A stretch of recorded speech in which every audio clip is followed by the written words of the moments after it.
Welcome to part 2 of my acoustics course. I'm John Hunter, owner, founder, CEO, product architect, and acoustical consultant for John Hunter Acoustics, where we've treated rooms of every shape and size you can imagine for all different kinds of purposes: restaurants, cathedrals, churches, recording studios, mastering, production, writing, you name it. So I'm going to get into this subject of what is a bass trap and what kind of material do you need. So let's get into it. So what is a bass trap? A bass trap is just like it sounds. It's an absorber of bass. But where does the thickness start? So the thickness starts with 4-inch thick. And that's a 4-inch thick piece of rock wool, for instance. So rock wool is a great absorber of low end. So 4-inch rock wool safe is what we use in our bass traps. So safe, and we use 4 pounds per cubic foot density. That's a good absorber of bass frequency. It has a proper density, and this is in a 2x4 or a large panel, 4x6, 2x6, 2x8. So 4-inch thick rock wool safe is a great material for absorbing low end. Now, what do you want to avoid? You want to avoid foam, for instance. That's no good for bass absorption. Foam is great for high frequency absorption, just getting rid of echo. There are issues with it even in the low mid frequencies, but that's something you want to avoid, using foam in a bass trap. Any claim of a bass trap with foam is likely not true because it's not going to absorb the low end. It lacks the density. So 4-inch, you start off absorbing bass. And at what frequency though? So 125 hertz.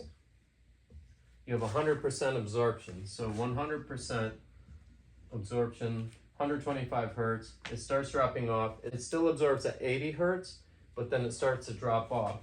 So how do you absorb even lower? You go thicker. So you go 8-inch.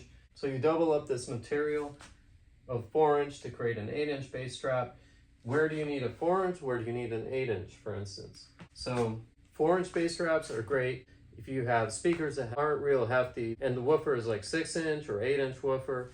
If you have a large 10-inch woofer or bigger, or your speakers have a sub, or you're mixing with a sub, that's when you want to use 8-inch, because they'll absorb in the 60 hertz range and even lower. And where do you want to place 8-inch bass traps? When mixing with a sub, you could take 8-inch bass traps, put them in your front corners.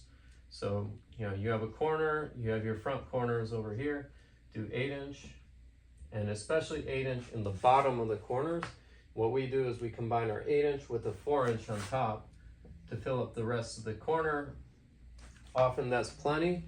So 4-inch on top. The 8-inch is half angled, so these actually line up. In our design, they line up. They're half angled 8-inch with a 4-inch on top. You're covering 8 feet. Bass builds up more, the subloads in the bottom of the corner. We cover with 8-inch on the bottom, 4-inch on top. And that's 4-inch and 8-inch. Now you have other thicker panels like 6-inch, for instance.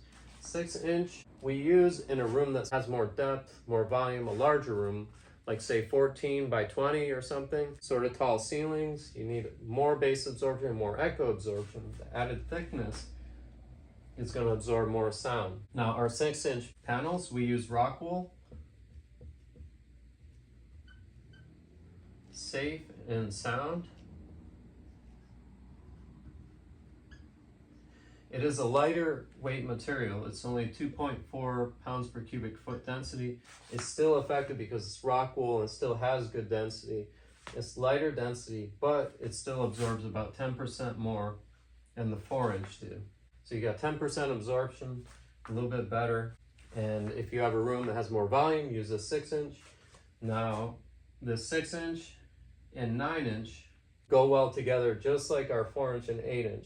The 9-inch are partially angled, the 6-inch on top, so you do a 9-inch and a 6-inch on top of that. If you have more area to work with, a larger room. So 6-inch and 9-inch are great bass traps as well, using rock wool, safe and sound, 2.4 pounds per cubic foot density. The reason you don't get a lot more absorption, just 10%, is the lighter weight density material. So now what I'm talking about here is with 2x4 panels. And if you just have an 8-foot ceiling, you can use 2x4 panels. One single panel is not going to absorb a lot of bass. It's the combined effort of all the panels. So like you want to treat your corners, first reflection, side reflections, cloud up above. just using 2x4s in an 8-foot ceiling is totally fine. So you have an 8-foot ceiling, use 2x4s. Now if your ceiling gets taller, like 10 feet or 12 feet, you want to use larger panels, or if you're mixing with a sub, if your speakers produce a lot of sub-low frequency, then use 2x6s, 4x6s, and then 8-inch thick bass traps in your corners. So taller, more area, and you're mixing with a sub, or your speakers reach really low frequencies in the sub range, then use 2x6s